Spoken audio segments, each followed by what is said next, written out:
حکوومەتی هەرێمی کوردستان زیاتر لە 9 ساڵە دەرگەی دامەزراندنی لە بەردەم دەرچوانی زانکۆ پەیمانگەکانی داخستووە. دەرچوانی زانکۆ پەیمانگەکانی هەرێمی کوردستانیش بە تایبەت کۆمەڵگەی چڕە چاوەڕوان لە حکوومەت دەرگەی دامەزراندنیان بەڕوویان بکرێتەوە. بەتێ بخۆم کە من دابەمەزرێم دوای سێساڵتر هەر من یعنی زۆر تەڵابە هەیە ئەمە چەند ساڵێک تەخەرروجیان کردەوە.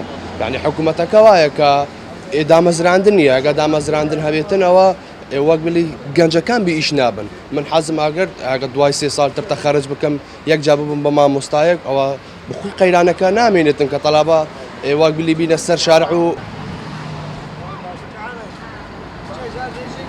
بەخوا زۆر داوام کرد لە مەکتەب و شتان، ینی پێیانم گوت بە مودیرەکان چۆم کتاب مینە بەس وەلیان نەگرتم.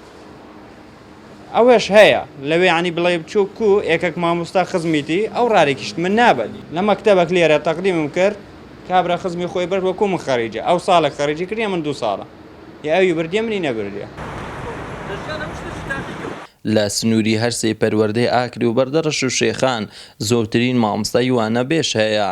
دوای چەندین گربوونەوە و ناڕازی مامۆستایانی وانە بێژ هێشتان دانەمەزراون.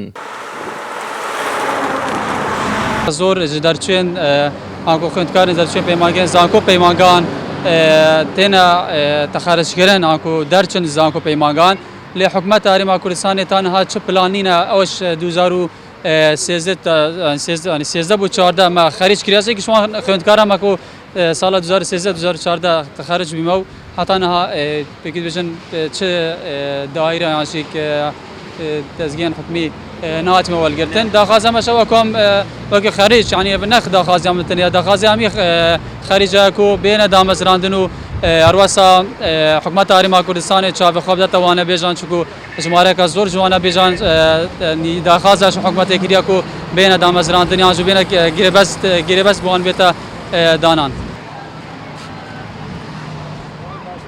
دوایین پرۆسەی دامەزراندن لە ساڵی 2013دا بوو، ئەویش بەپێی یاسای بودجێ ئەو ساڵە لەو کاتەوە بە فەرمی دامەزراندن نەماوە جگە لەوانەی بە بڕیاری تایبەتی سەرۆکایەتی حکوومەت یان بە ڕێگەی نافەرمی واستە دامەزراون. محەممەد جەلیل، کەناڵی بادینان، کۆمەڵگەی چڕە لە سنووری قەزای شێخان.